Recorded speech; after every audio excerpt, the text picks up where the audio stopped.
Chegou a hora da nossa entrevista aqui no Morning Show. Para apresentar o convidado de hoje, a gente precisa aqui lançar mão de uma linha do tempo. Em 2011, ele interrompeu uma bem-sucedida carreira de executivo na área de comunicação para apoiar a mulher, que havia recebido um convite para trabalhar em Singapura. Então, assumiu integralmente as tarefas do lar e os cuidados com a filha. Pouco tempo depois, a experiência virou livro, palestra e vai virar filme, com o lançamento previsto para 2020. Desde 2015, Cláudio Henrique dos Santos passa parte do ano no Brasil, fazendo palestras sobre equidade de gênero e o novo papel do homem na sociedade, após viver essa transformadora experiência que ele conta no livro Macho do Século XXI, o executivo que virou dona de casa e acabou gostando. Esse que você está vendo, você que nos acompanha em imagens, está vendo aqui em minhas mãos. Em 2016, o escritor lançou seu segundo livro, Mulheres Modernas, Dilemas Modernos. Cláudio, seja muito bem-vindo. Bom dia, é um prazer te receber aqui no Morning Show. Obrigado, bom dia, um prazer enorme estar com todos vocês aqui, contar um pouquinho dessa história. Eu estou feliz da vida porque é um pouco marcante para mim. Eu adoro rádio. Sempre ouvi Jovem Pan. Maravilha. E esse livro está fazendo 5 anos agora em novembro. Olha que legal, simbólico. 5 anos eu estou contando essa história para vocês. Maravilha. Super obrigado pelo convite. Vamos começar sabendo, é um prazer te receber. Vamos começar sabendo aqui de você o seguinte: antes da tua vida, digamos, virar de cabeça para baixo, você se considerava um cara machista? Puxa, eu era super machista. E que tipo de machista? Mas você se considerava? Você falava, pô, eu sou meio machistão mesmo. Você nem percebia? Não, eu achava que eu era um cara super legal. Hoje eu sei que todos nós somos machistas, né? Numa vida passada eu fui mais machista, hoje eu brigo com o machista que tem dentro de mim todos os dias. Mas eu não sabia que eu era machista, mas pra vocês terem uma ideia, nunca tinha lavado um prato, gente, nunca tinha cozinhado um ovo na minha vida. Isso é mais machismo, olha só, Cláudio? Cláudio, isso é mais machismo ou mais preguiça, hein? Não, eu acho que é um pouco dos dois. Todo mundo foi criado um pouco nesse esquema paternalista. É lógico, se você tem uma mãe que vai fazer tudo pra você, você não vai se virar depois. É lógico, depois fui trabalhar e eu dizia, cara, eu não quero... E eu falava isso mesmo, eu falava, eu vou trabalhar bastante, estudar muito, quero ganhar um pouco de dinheiro, eu quero pagar alguém pra fazer essas coisas pra mim que eu não curto fazer. Mas eu não sabia que eu não fazia porque eu era machista, né? E a questão não é nem porque a sua mãe faz, a sua mãe fazer pra você, é porque a sua mãe faz e porque a mãe dela fazia. Isso, É porque essa herança já vem de tanto tempo, porque cabia às mulheres fazer os serviços domésticos pros homens. Mas ainda tem gente que pensa assim até hoje, né? E é uma tristeza. Isso é por isso que eu gosto de contar essa história. Gosto muito mais de contar essa história para os homens, porque realmente eu fui aprender uma série de coisas que estavam na frente do meu nariz e eu simplesmente não conseguia enxergar. Você lava a louça com ou sem luvinha? Ah, sem luva. Respeito. Aí não, né? Bom, mas tudo bem, se quiser usar luva também não tem problema nenhum. A gente vai adentrar. Lavando, né? Ajudando. Ele não é machista, mas ele ainda é macho, né? Ô, Cláudio, eu acho que tem uma questão cultural que a gente pode avançar ao longo da entrevista. Você foi parar em Singapura e quando você chegou lá, você já tinha essa ideia que você teria que trabalhar em tempo integral aí de jeito nenhum. Como pai, cuidando da filha, como dono de casa? Eu só fui porque eu achava que eu poderia continuar trabalhando em Singapura. Eu pensava comigo, eu não tinha, como homem, não tinha nenhum motivo para ir. Eu tinha sido executivo a vida inteira, depois tinha aberto uma loja de vinhos. Você abre um negócio novo, você está empreendendo, cara, você bota todas as suas energias, eu botei todas as minhas economias. A hora que o negócio começou a decolar, minha mulher chegou com essa história, vamos para Singapura. Eu não tinha o menor motivo para ir, mas eu não tive coragem de dizer não para ela, que eu ficava pensando, poxa vida, ela batalhou a vida inteira para ter uma carreira internacional, eu de repente eu estava gostando de vender vinho, de repente eu posso vender vinho em Singapura, sei lá. Vendo? Mas aí já tinha um machista que tinha uma recuperação, né? Não tinha, eu também não considerou era... Não, eu acho que numa escala de 0 a 10 eu estava na posição intermediária. Mas aí, quando eu cheguei lá, é que eu descobri que eu não ia ter um visto de trabalho. E olha a história do machismo, por isso que eu gosto de falar de paternidade, embora eu acho que no final dessa história a gente perceber que todo mundo é igual. Mas eu fui cuidar da minha filha, não era porque eu era o pai dela, foi quase uma coisa funcional. No começo eu pensava assim, poxa vida, já que eu não vou poder trabalhar, pelo menos eu vou cuidar da minha filha. Eu não vou dizer que eu tenho vergonha de falar isso hoje. Quantos anos tinha a sua filha? A minha filha tinha 3 anos. Eu não vou falar que eu tenho vergonha de falar isso hoje, porque hoje eu conto para me redimir. Mas é uma tristeza a gente pensar assim, poxa, eu vou cuidar da minha minha filha porque não tô fazendo nada Não tenho agora. o que fazer. Pois é, que tristeza. Eu tinha que cuidar da minha filha porque era o pai dela.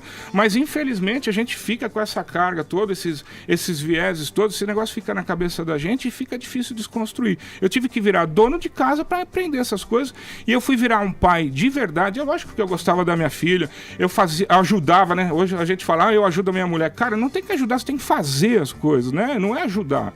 Mas, enfim, eu fazia muita coisa, mas eu fui virar um pai de verdade só depois que essa história começou. Legal, hein? Olha aí. Se incomodava ficar à mercê financeiramente da sua mulher? Mexeu com sua autoestima? Então, como macho, vamos dizer assim, mexia muito, né? Mexia todos os dias. Primeira coisa que um cara que não trabalha tem que saber é o seguinte, quando você é um homem e não trabalha, não falta ninguém, não tem um dia da sua vida que alguém não vá te lembrar que você não está trabalhando, porque todo mundo te cobra por isso, né?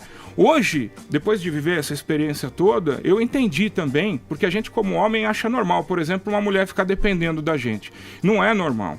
Hoje eu aprendi que depender financeiramente de alguém é muito ruim. Todo mundo tem que trabalhar.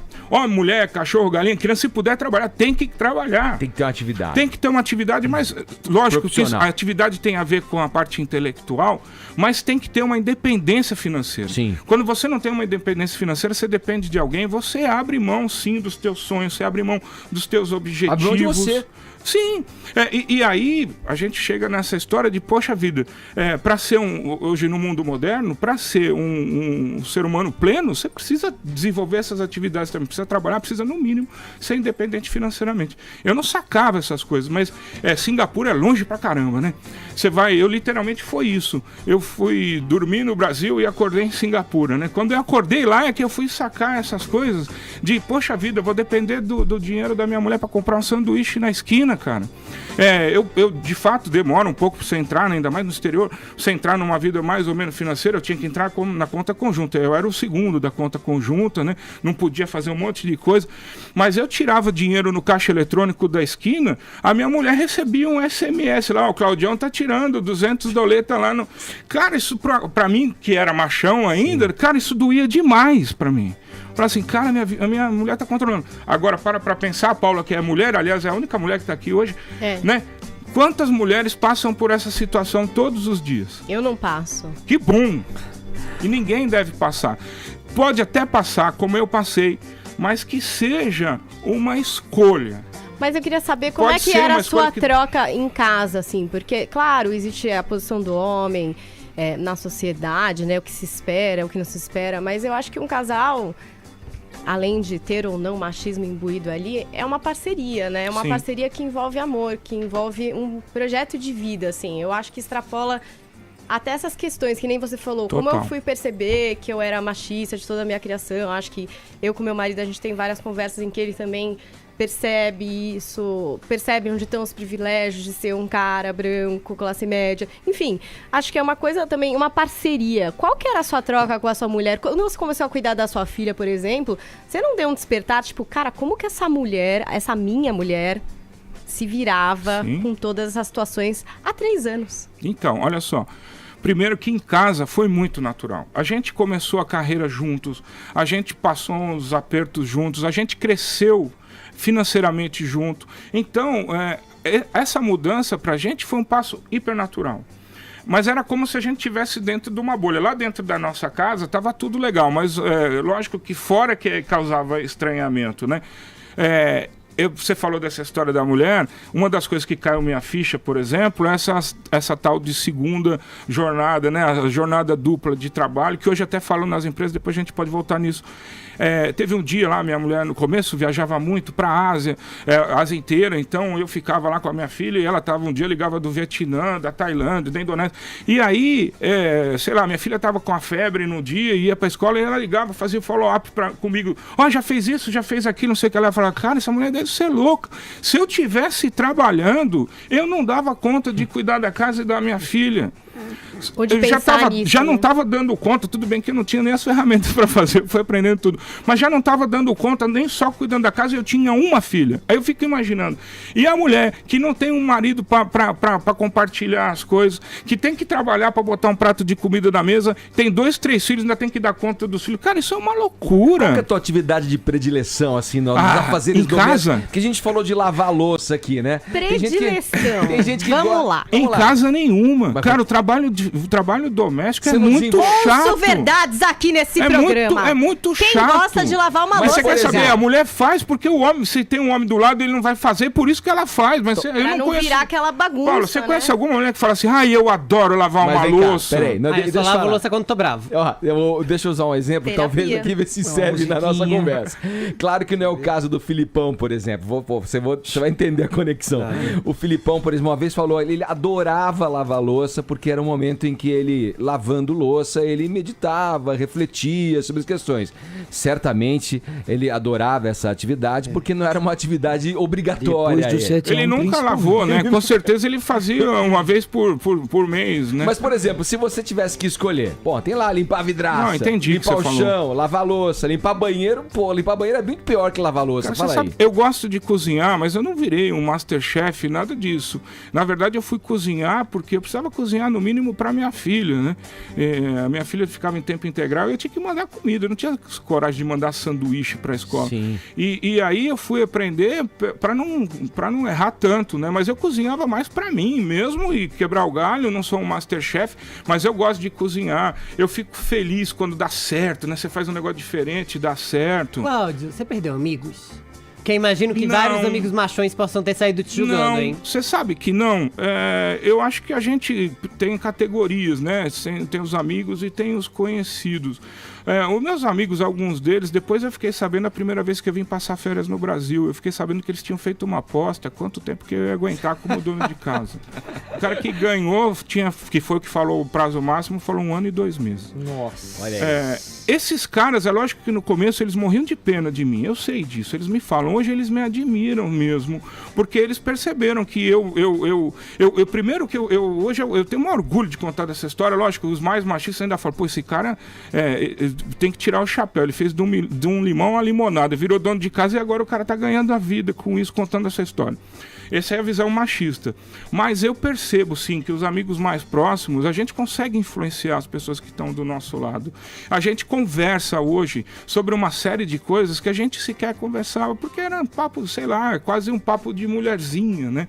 Então, eu percebo que tem uma transformação genuína. A maior parte deles também, como eu, tem filhos. A gente começa, você provoca essa discussão de falar, cara, qual que é o mundo que a gente quer entregar para as nossas filhas? Será que é esse mundo de hoje? Vou falar sobre isso, Cláudio. Você falou que esse livro tem 5 anos já do Já. seu lançamento, né? Como que você percebeu nesses 5 anos essa transformação? A sociedade evoluiu com relação ao machismo? Você percebeu instrumentos governamentais que pudessem reduzir esse tipo de comportamento? Cara, eu não sou um estudioso desse negócio, né? Eu conto a minha história.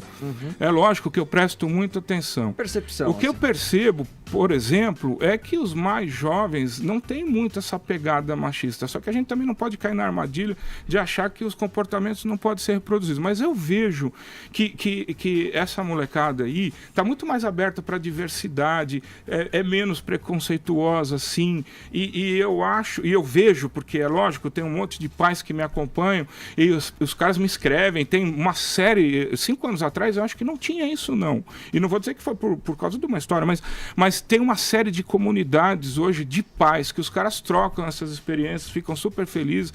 Então eu percebo que essa parte, principalmente entre os mais jovens, evoluiu. Ô, Cláudio, aqui no meu Twitter, a Lady Lu, que é uma cantora, Que ela legal. mandou uma pergunta pra você. Ela quer saber se você recebe ordens da mulher ou se você divide a casa com ela. Não, receber ordem jamais, como nunca quis dar também, a gente, como eu falei, a gente cresceu muito junto, a gente tinha, eu tenho uma visão de igualdade hoje que mudou, né? Pra mim, igualdade não é quando, não é quando você vê os outros iguais a você, mas é quando você se vê igual ao outro. Muda tudo essa visão. A gente em casa sempre se achou muito igual, então não tem isso.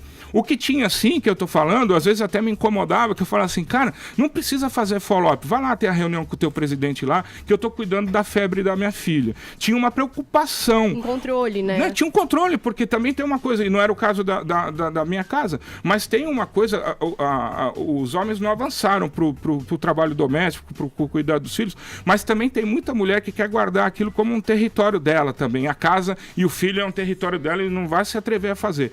Mas a gente tinha uma troca muito legal. É interessante isso que você não tá tá falando. Que não é um território, né? Porque a menina, ela aprende desde criança de que esse é o seu papel. E é muito difícil pra mulher falar, bom, meu filho tá doente, mas não sou eu que vou cuidar, vai ser esse meu parceiro. E tudo bem, porque é papel dele também. Gera também um desconforto, porque a mulher mesmo acha que esse é o papel dela e sente que tá faltando. Mas olha, eu vou dar um desconto no caso da minha mulher. É lógico que ela ficava preocupada e depois ela relaxou. Ela me falou uma coisa muito legal depois. Ela relaxou a hora que ela viu que eu tava fazendo. Mas se eu era aquele cara que nem cozinhava um ovo, como é que eu ia cuidar direito da filha dela? É lógico que eu ia, porque depois caiu a minha ficha e depois tem outra. Porque hora todos que são capazes, né? É só tentar. Né? Não tem aquela história de missão dada e missão cumprida. Depois que eu tinha aquela missão, eu tinha que fazer. Então eu fazia bem feito, mas até ela ter segurança demorou um tempo. E aí, quando eu fui escrever o livro, por exemplo, eu fui fazer um balanço dessa história, porque eu falava assim, será que algum dia eu já tive... enfim, eu queria fazer um balanço, né? Tô escrevendo a história. Eu fiz o meu balanço era ótimo. Cláudio, assim, cara... Essa frase mesmo, foi meio milico essa frase tua aí, né? Eu fiz de propósito, que vocês ficaram meia hora falando. Meio bofe, missão dada, missão cumprida. Ó, deixa eu fazer um intervalo. Você deu sorte que foi só meia hora hoje. Ô, Cláudio, peraí, eu vou fazer um intervalo, a gente já retoma o papo. Como seria, querido ouvinte, espectador, uma cena prosaica na vida de Cláudio Henrique dos Santos em Singapura? Aquele passeio ingênuo pelo parquinho com sua filha, né? Um supermercado, as sacolas nas mãos. Como seria essa cena? Daqui a pouco a gente vai saber com ele. É o Cláudio Henrique dos Santos, ele que escreveu e lançou o livro Macho do Século XXI, o executivo que virou dona de casa e acabou gostando. Daqui a pouco a gente segue. Agora 11 em ponto, horário de Brasília. Jovem Pan Morning Show.